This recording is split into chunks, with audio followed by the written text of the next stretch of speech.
If you Google what does a media buyer actually do, you'll get hundreds of videos calling it a mindset or a high income skill. Almost none of them show you the real job. So I'm going to fix that today.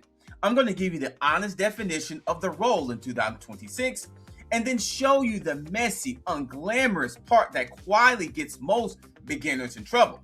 Stick with me to the end and I'll walk you through a clean multi-accounting setup for managing multiple client ad accounts and how to get 2 gigabytes of free proxies so you can keep every client's account separate and organized with way less risk. Forget the guru fluff. A media buyer buys advertising space. They add slots on platforms like Meta, Google, YouTube, and TikTok so a business reaches the right people at the lowest cost. That's the core. But in 2026, the role got bigger. The best buyers aren't just clicking around inside the ad manager, they're what people now call growth operators.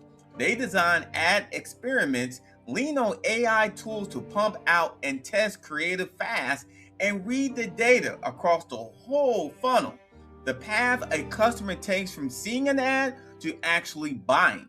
Honestly, the weekly job is 5 things on repeat. Number 1, audit the account. Number 2, plan the channels. Number 3, manage the bids. Number 4, test the creative. And number 5, repeat the number. That's it. Checkpoint number 1, a media buyer buys and optimizes paid ads. And in 2026, that means owning the whole journey, not just pushing buttons. Here's the part that nobody talks about. If you work at an agency or a freelance for a few brands, you're not just running one account, you're logging into dozens. Client A's Meta account, Client B's Google Ads, your own test account, and on and on. The multi-accounting managing several separate accounts from one computer. It's just the daily reality of the job. And this is exactly where beginners wreck things. When you log into 10 client accounts from the same browser, the platform sees them all coming from one place. It reads signals your IP address, the number that identifies your internet connection, and your browser fingerprint, the unique ID card your browser broadcasts, fonts, screen size, graphic cards, time zone. If 10 accounts share the same IP and fingerprint, the platform can treat them as one operator. That's account linking. Then a flag on one account can spill onto all of them, and you hit a verification wall. That confirms it's really you. Screen that locks you out mid-task. Quick real example. An SMM agency manager was running 6 client Meta accounts from one Chrome window. One account got a routine security check. Because all 6 shared the same fingerprint, the platform threw verification walls at all 6 at once. Half a day gone, 6 clients emailing, "Why can't I see my ads?" A clean setup keeps each account in its own sealed box, so one hiccup stays contained.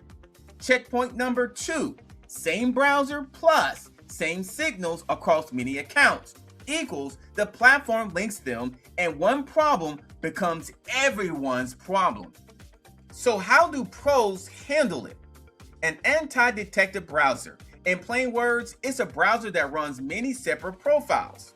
Think of each profile as a totally fresh, sealed laptop inside one app.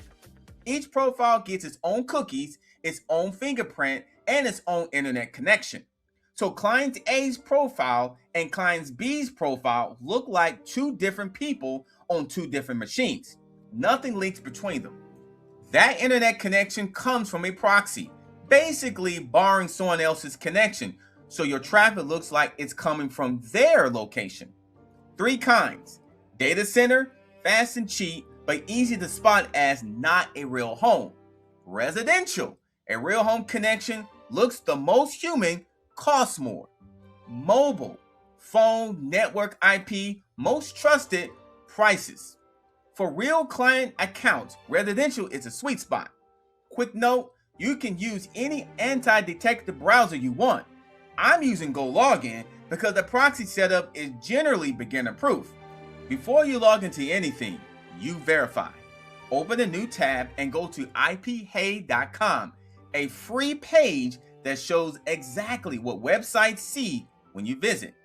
It checks the same signals platforms check: IP class, fingerprint consistency, WebRTC, that video call features that can link your real IP, time zone match, and language match.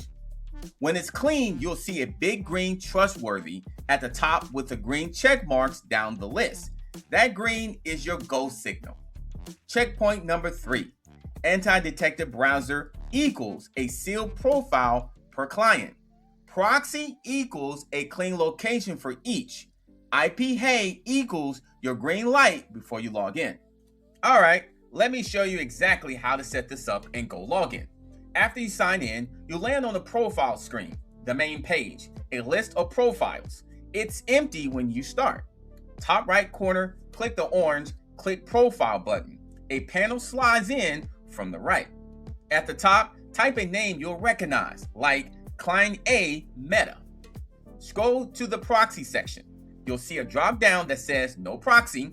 Click it, choose Custom, and a box appears. Paste the one-line proxy string your provider gave you. Here's the beginner-friendly bit. Don't touch the time zone, language, or fingerprint settings below. GoLogin reads the proxy's IP and auto matches all of them for you. Click Create Profile at the bottom. Back on the list, you'll see your new row with a browser icon. Click the green Run button on the right. A window appears that looks like a normal Chrome. That's your sealed profile. In it, go to ipa.com, wait about 5 seconds. Green across the board. Now, only now, log into the client's account. To scale, just repeat. One profile per client, each with its own proxy, running side by side and fully separate. Troubleshooting fast? If the browser won't connect, your proxy string is probably wrong or expired. Recheck it or confirm it's live.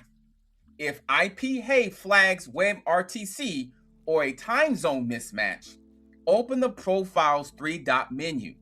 Hit Edit, then regenerate fingerprint and recheck. 2 quick myths. Myth number 1, incognito mode is enough. Reality, incognito only forgets your history. Your fingerprint and IP are unchanged, so you're still the same device. Myth number 2, free proxies are fine. Reality, free proxies are shared by thousands and usually pre-flagged. That's how you invite the exact verification wall you're trying to avoid. If you're a solo freelancer with 2 or 3 accounts instead of a full agency roster, here's what changes. You don't need a big proxy plan. A couple of clean residential IPs, 1 profile per account, done. Same setup, smaller. 2 decision rules for a sticky note. Number 1, if IP hey shows red on any check, don't log in yet. Regenerate the fingerprint and recheck until it's green. Number 2, if 2 client accounts get a linked accounts warning, check whether they accidentally shared an IP or profile and give each its own again. One honest trade-off, residential proxies are slower and pricier than data center. That's the cost of looking human. And real talk, no setup makes you untouchable. This keeps authorized client accounts clean and separated. It does not let you break a platform's rules. Only touch accounts you're allowed to manage and follow each platform's terms. Anyone promising never get flagged again is selling something. So together, a 2026 media buyers buys and optimizes paid ads and owns the whole funnel. And the unspoken reality is juggling a pile of client accounts. Keep each in its own GoLogin profile. Give it a clean residential proxy. Verify green on IP hey before logging in. 1 profile per account, nothing shared. If you want to replicate this exact media buyer setup, click the link in the description or the pinned comment. You'll get 40% off and can claim the 2 gigabytes of free proxy. Thank you for watching all the way to the end. Now, go build something clean and separate. I'll see you in the next one.